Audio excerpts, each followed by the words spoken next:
안녕하세요. 저는 4개월 전 첫째 아들을 출산하고 현재 육아휴직 겸 산후조리로 집에서 쉬고 있는 33 여자입니다.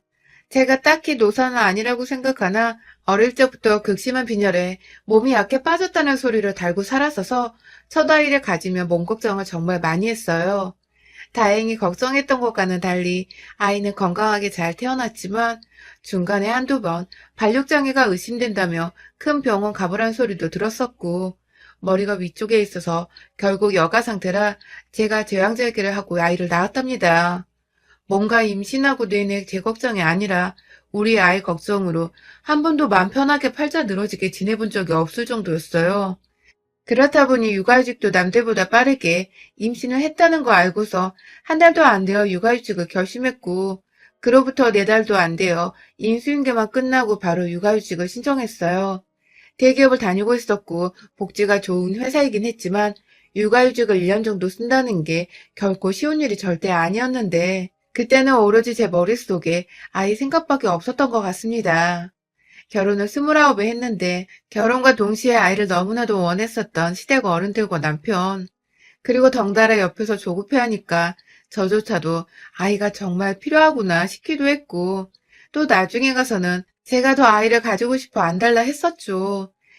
그렇게 모두가 염원하고 기다리기만 했던 아이가 고맙게도 더 늦기 전에 찾아와 주었고, 이 아이를 내가 몸 관리를 못해 잃으면 안 된다는 생각에 처음부터 긴장을 바짝 하고 뱃속 아이 케어를 했습니다.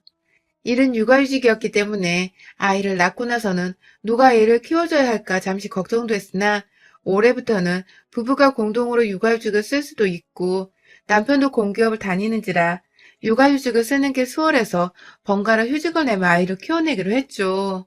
직장을 다니면서 한국 사회에서는 여전히 육아휴직을 쓴다는 것 자체가 결코 만만한 일도 아니었고 공백기 동안 나의 커리어가 무너져 간다는 것을 어느 정도 감수해야 했는데 남편도 흔쾌히 육아휴직을 쓰고 아이를 키우겠다고 먼저 말을 해줘서 내심 마음속 짐을 한 번 덜어낸 듯한 기분이었죠. 그렇게 아이를 가진 후 저는 두문분출하며 집안에서 시간을 보냈습니다.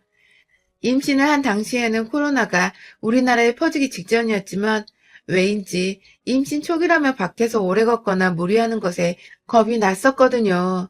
남들 눈에는 유별나게 보일 수 있었겠지만 저는 제 아이만 건강하게 자라나면 될 문제였기에 남들이 어떻게 보건 상관없이 그냥 집에서 웬만한 장복이나 필요한 것들은 온라인으로 잘 구매하며 안전히 시간을 보냈죠.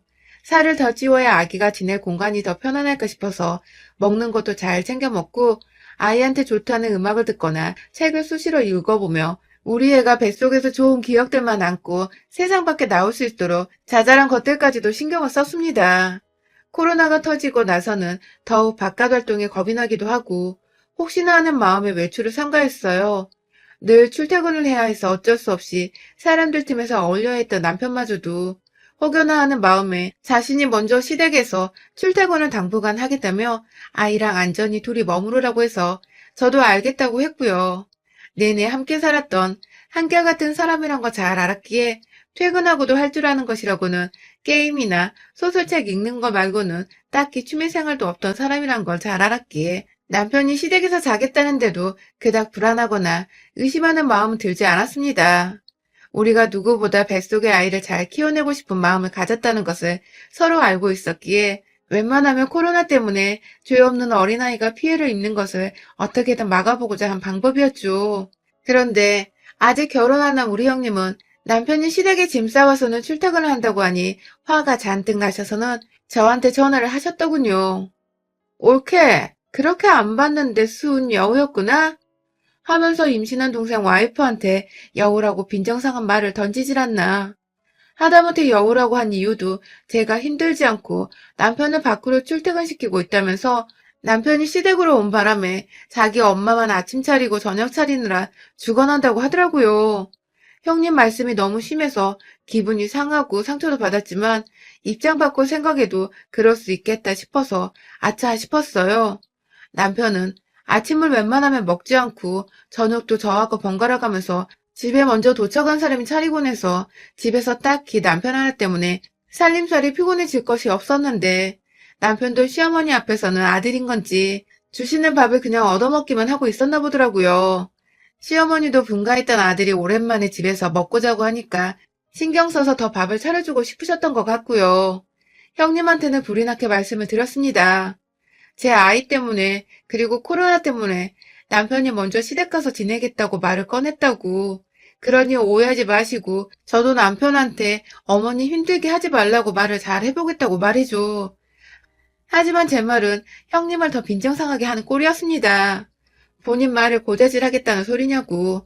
굳이 아닌 거 뻔히 아시면서 곡해서 해석하시며 임신한 사람한테 소리를 빽빽 질러대시는데 정말 얘 임신한으로 그 정도의 심한 스트레스를 받아본 적은 처음이었습니다. 사실 형님은 처음 결혼을 할 적부터 저한테 열등감인지 뭔지 늘 안 입고 온 표정으로 쳐다보며 말을 툭툭 던져대곤 했어요. 제가 대기업을 다니고 있고 나름 학교도 좋은 곳을 나와서 한 번도 대충 살아본 적이 없다고 자부하는 제 인생을 형님은 늘 피곤해, 유별나 하면서 까내리기 바쁘셨고 정작 본인은 취업도 제대로 해본 적이 없고 대학도 이름 모를 3년제 대학을 나오셨으면서 제가 노력해서 얻은 결과들을 자꾸만 필요없는 것들이라며 인생 헛살았다고 비꼬기만 하셨어요. 전 단 한 번도 형님을 먼저 무시한 적도 형님의 대학이나 현재 상황을 불쌍하게 보거나 한심하게 쳐다보기는커녕 일부러 자존감 북돋아 드리려고 매번 성격이든 뭐든 칭찬만 해드렸는데도 말이죠. 늘 저를 자신과의 반대의 사람이라고 그래서 정이 안 간다고 대놓고 상처받을 말들을 던져대시던 형님.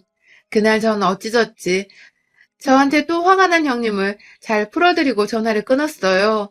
비록 형님이 아 됐어 네 맘대로 살아 하며 툭 일방적으로 전화를 끊으며 대화는 중단되긴 했지만 제 딴에는 제가 변명할 수 있는 말을 다 꺼내봤습니다. 그리고 이내 남편한테 전화를 했어요. 아무리 형님이 고자질이네 뭐네 하면서 저한테 말을 하지 말라고는 하셨으나 전 도저히 이런 취급을 형님한테 받을 이유가 없었기에 억울하고 분했거든요. 임신했을 때 축하한다는 연락도 없었고 애는 잘 자라고 있냐며 조카 안부 한번 물어본 적이 없는 인간이었는데 이렇게 오랜만에 연락이 와서는 한다는 소리가 남편을 시댁에 보낸 여우라니 참 헛웃음이 나오는 대목이었습니다. 아무튼 남편한테 하소연을 하다 보니 그간 남편도 시댁에서 출퇴근을 하며 보니 백수로 있는 자기 누나꼴이 말이 아니라 생각을 했나 보더라고요. 심지어 남편은 밖에서 돈이라도 벌어오고 시어머니께 생활비로 용돈을 더 얹어드리고 있었는데 시누이는 백수로 지내며 집안에서 24시간 붙어있는 와중에 자기 동생이 집구석에 들어갔다고 처음부터 짜증을 내더니 그걸 굳이 시어머니 힘들다는 핑계를 대면서 저한테 남편 데려가라고 전화를 한 것이었습니다. 그러니까 한마디로 제가 이래라 저래라 할 입장은 아니지만 그 집구석에서 시누이도 시어머니 힘들다는 소리를 할 자격은 못 되었던 것입니다. 그래도 참았어요. 거기는 어쨌든 시누이 집이고 시부모님은 시누이의 부모님이니까 나보다 이러쿵저러쿵 하면서 시어머니를 대변할 자격이 된다고 생각을 했거든요. 그래서 웬만하면 앞으로 걸려오는 시누이 전화는 받지 않으면서 아이 태교하는 데에 더욱 힘쓰고자 했습니다. 남편도 다신 전화 받지 말라며 신신당부를 했고요. 그때부터 저는 시누이를 일절 멀리하며 기피했어요. 남편이 제대로 따지지 않았던 것인지 그로부터 한 3주간은 정말 미친 듯이 전화가 오고 왜 안 받냐고 예의를 밥 말아 먹었다는 욕설 담긴 문자도 많이 보냈어요. 혹여나 싶어 핸드폰을 멀리하고 살았는데 미친 듯 몰려온 욕설 문자에 저는 그걸 다 그대로 남편한테 전송을 했고 남편이 그제서야 제대로 시누이한테 절 건들지 말라고 바락 아닌 바락을 했는지 거의 막달이 되어 갈 때까지 다행히도 시누이는 더 이상 연락을 하지 않았어요. 그 사이 태아는 코로나로부터 면역을 가지고 태어난다는 뉴스들이 하나둘 들려오면서 남편은 다시 집으로 돌아왔고 남편 내조와 더불어 출산 준비와 동시에 다가올 회사 복귀 준비로 슬슬 여념없던 그때 출근한 남편 없이 집에 혼자 있는데 누군가 벨을 눌렀습니다. 입구에서 비밀번호 한 번을 더 누르고서야 건물 안으로 들어올 수 있는데 친정엄마가 말도 없이 찾아오셨나 싶어서 황급히 문을 여니 거기엔 다른 사람도 아닌 시누이가 서 있었습니다. 정말 소스라치게 놀라버렸죠. 마지막으로 통화를 했던 게 너무 안 좋게 끝났었으니까 살짝 마주하기 민망하고 어색하기도 했거든요. 형님, 어쩐 일이세요? 하면서 놀라 여쭤보니 형님은 응, 곧 출산할 테니까 선물 좀 챙겨왔어. 하면서 문을 밀치고 들어왔어요. 현관 입구에 딱 내려놓은 선물꾸러미들. 아, 역시 형님도 결국은 남편의 누나고 내 아이의 고모구나 하면서 잔뜩 감사한 마음으로 부풀던 그때 뭔가, 뭔가 기분이 퍽 구려지기 시작했습니다. 아니, 글쎄, 그 선물꾸러미 한가운데에 웬 흰꽃이, 국화꽃이 세워져 있더라고요. 아니, 새 생명 태어나는 집에 꽃은 좋은데 장례식 갈 때 사가는 국화꽃이 웬 말이냐고요. 이거 완전 그 옛날 유명했던 혼성그룹에서 여자 멤버들끼리 서로 병문안 갈 적에 국화꽃 사들고 갔던 게 막 오버랩 되면서 그제서야 깨달았어요. 인연이 절 축하해주기 위해서가 아니라 엿먹이려고 찾아온 것이란 걸요. 그날 저는 태어날 아기에겐 하나도 필요 없는 출산을 하고도 모유 수유를 조심해야 하는 소주랑 맥주, 그리고 여러 가지 안주거리들을 형님으로부터 잘 싸여진 포장지 안에 선물을 받았고, 내내 표정 관리가 되지 않아 똥 씹은 표정으로 형님을 마주대했으나, 형님은 끝까지 집안에서 배고프다며 라면을 삶아 먹고, 자신이 선물한다고 가져온 소주병 하나를 까서는 몇 잔 술까지 기울이고서 취했다며 지발로 나서 집으로 돌아갔습니다. 너무 순식간에 몇 시간 만에 일어난 일인지라 형님이 나간 후에도 내내 멘붕이었습니다. 태어나서 이렇게 누군가로부터 노골적인 모욕을 당해보는 건 살다 살다 정말 처음이었습니다. 제 아무리 내가 미웠어도 이제 막 세상을 보려는 아기를 품고 있는 올케한테 국화꽃을 선물하고 술병들을 절 유양거람에 가져오다니 도대체 어떻게 살았길래 생각하는 게 이렇게 무식하고 저렴하고 이기적인 건지. 퇴근 후 돌아온 남편은 현관에 가득 놓여진 술병들을 보며 당신 이거 어쩌려고 산 거야? 하며 기절초풍을 했고 저는 제 손으로 불에 태운 국화꽃다발을 남편에게 보여주며 말했어요. 네 누나한테 가서 물어봐. 라고 말이죠.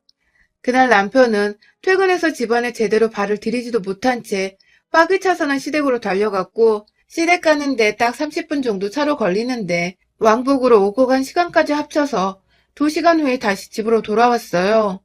씩씩거리며 돌아온 남편의 말을 들어보니 자신이 가서 누나 싸대기를 확 갈겨주고 왔다더군요.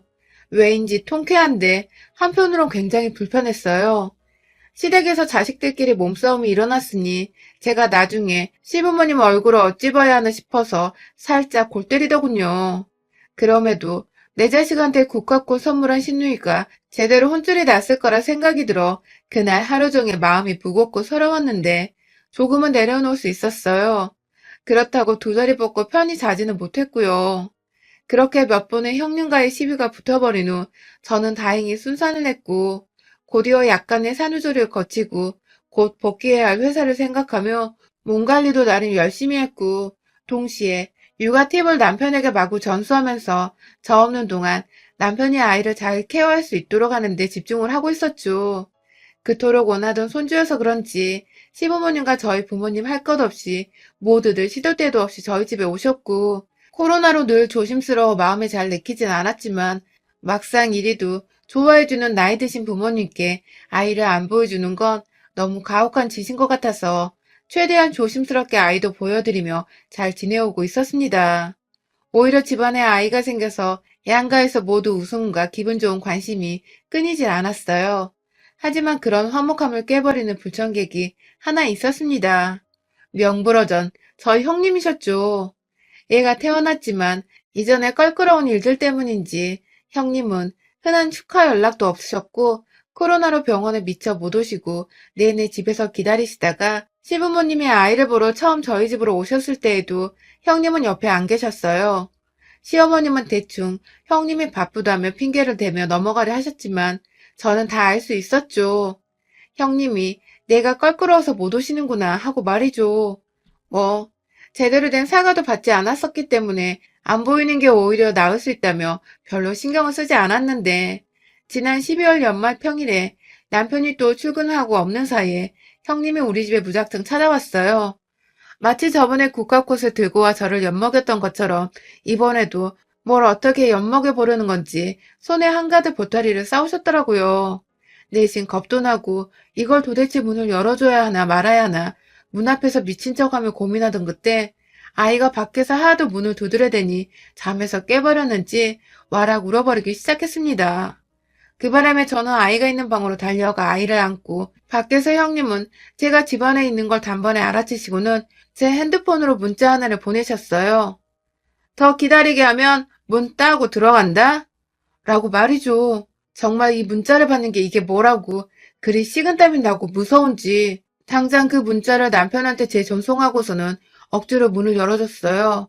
아이는 제품에서 여전히 울고 있고 형님은 인상을 팍 쓴 채 늦게 문을 열어준다며 투덜대고서 집 안으로 들어오는데 기분이 나쁜 건 둘째치고 재수 밥 말아 먹었는데 역 같더라고요. 무례한 것도 한두 번이야죠.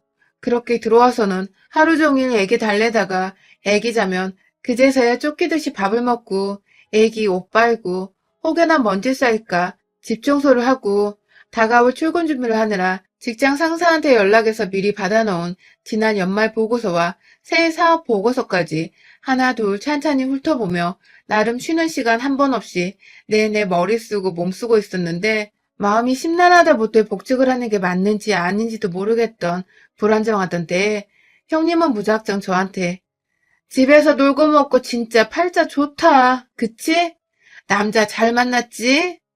하면서 지동생 잘났다는 말만 되풀이할 뿐 같이 돈 벌어오는 저에 대한 칭찬도 없고 애기 낳고 고생했다는 격려의 말도 없고 참 그지 같더군요. 그런데 더 문제는 이번에 형님이 가져온 보따리 안에 또다시 술병이 한가득 놓여 있었던 것입니다. 모유수유로 술은 입도 못 대고 있었는데 조그만 애가 술맛을 알겠냐며 그냥 함께 술 마시고 회푸나 풀자고 태연히 소주 한 병을 따던 형님은 급기야 지난날 국화꽃을 언급하면서 너 설마 그때 내가 국화꽃 사왔다고 지금까지 삐져있는 거야? 그거 조카한테 주는 거 아니야. 너한테 준 거였지. 하면서 이걸 핑계라며 씨부를 대더군요. 내 아이한테 주든 나한테 주든 살아있는 사람한테 주고라는 듯 국화꽃을 건네준 게 자랑이냐고요. 그런데 그걸 별일 아니란 듯이 웃으면서 심지어 저한테 준 거라고 제 눈을 마주보고 얘기하는 형님의 눈에서는 저의 일그러진 표정을 보면서 희열을 느끼는 듯한 모습이 보였습니다. 겨우 한기로 흘려들으면서 아이를 안방 침대에 억지로 눕혀놓고는 아이 앞에서 소리를 지르지 않도록 좋게 좋게 넘어가다 형님을 돌려보내려고 했습니다. 술잔도 줬고 안주도 먹으라고 집에 있는 땅콩 몇 개도 소금에 버무려서 같이 먹으라고 건네줬어요. 그리고 정중하게 내 아이가 아직 어려서 모유에 신경 많이 쓰고 있다고 그래서 술은 마시고 싶지 않다고 이해해달라는 말을 했죠. 하지만 제 말을 한 귀로 흘리는 건지 귓등으로도 안 듣던 형님은 이내 술 두어 잔을 마시고 나서는 멀쩡한 자세로 서서는 저를 향해 다가오더니 글쎄 손으로 제 입을 억지로 벌리면서 소주병을 부려 하는 게 아니겠어요? 이쯤 되니 애엄마한테 싸우자고 시비를 걸어온 게 분명하다 싶었습니다. 다른 것도 아니고 내가 분명 내 아이 때문에 술은 입에도 안 대고 싶다고 말을 했는데도 불구하고 술에 취하지도 않은 맨정신으로 아무렇지 않게 제 입으로 술을 쳐넣으려고 한 형님을 이번만큼은 그냥 고분고분히 넘겨 지나칠 수가 없었습니다. 엄마가 되면 천어문하게 된다고 하잖아요. 전 내내 출산을 하고도 힘이 빠지고 잠도 자꾸 오는 게 늘 힘에 부쳤는데 그 순간 처음으로 제가 천어무적이 된 기분이 들었어요. 어디서 나왔는지도 모르겠는 괴력으로 정말 신우이의 머리통에 날아간 만큼 강하게 싸다구로 날렸습니다. 내가 안 마신다고 했지? 하면서 우리 애가 평소 우는 목소리 데시벨만큼의 커다란 소리를 내면서 휘청거리는 신우이의 대갈통 뒷짝을 한 번 더 제 손바닥으로 확 내리쳤어요. 이게 진짜 보자 하니까 내가 우스워? 하면서 다시 한번 신우이를 일으켜 세워서는 이내 저한테 건네주려고 한 소주병을 그대로 신우이 머리통에 부어버렸답니다. 알코올 16도짜리 그 술을 콸콸콸 머리카락 위에 부어버리며 아주 흠뻑 머리를 헹궈버렸어요. 그도 모자라 분이 안 풀려 신우이가 사온 술들을 모두 뚜껑을 열어 머리카락이고 몸이고 여기저기 퍼부어버리며 너나 마시라고 고래고래 고함을 질러댔어요. 그리고는 샤워도 안 시키고 그냥 집 밖으로 내쫓았습니다. 알코올로 눈도 못 뜨던 형님은 제가 끌어내니 질질 따라 끌려오더라고요. 급기야 신발을 신겨주니 고맙다는 말을 하면서 착착 신발 착용까지 하고는 그 난장판이 된 꼴로 현관 밖으로 제 발길질에 미끄러 넘어졌어요. 너 다시 한번 오기만 해봐. 그땐 니네 집으로 쳐들어가서 소주나발을 불어버린다. 하고는 문을 쾅 닫았습니다. 남은 소주들이야 뭐 남편이 퇴근 후 홀짝홀짝 먹어도 되고 저 모유수유 끝날 때까지 가지고 있다가 마시면 되니 형님을 양껏 패고 난 후에 생각을 해보니 오히려 고맙더군요. 형님은 밖에서 자기 몸에서 풍기는 소주 냄새로 어찌 집에 가야 할지 모르겠었는지 한참 일어서지도 않고 제 자리에 앉아있더군요. 콜택시 좀 불러달라고 외치다가 건너편 집에서 술 취한 취객인 줄 알고 조용히 좀 하라고 아주머니가 항의를 하자 꿀먹은 벙어리 마냥 입을 꾹 다물고 앉아있더니 모든 걸 체념한 듯 일어나서는 혼자 유유히 사라졌죠. 집안에 소주 냄새가 너무 역하게 나서 급하게 환기를 하고 여기저기 청소를 하고 나니 집안은 생각보다 알코올의 도움으로 무진장 깨끗하게 소독이 되었답니다.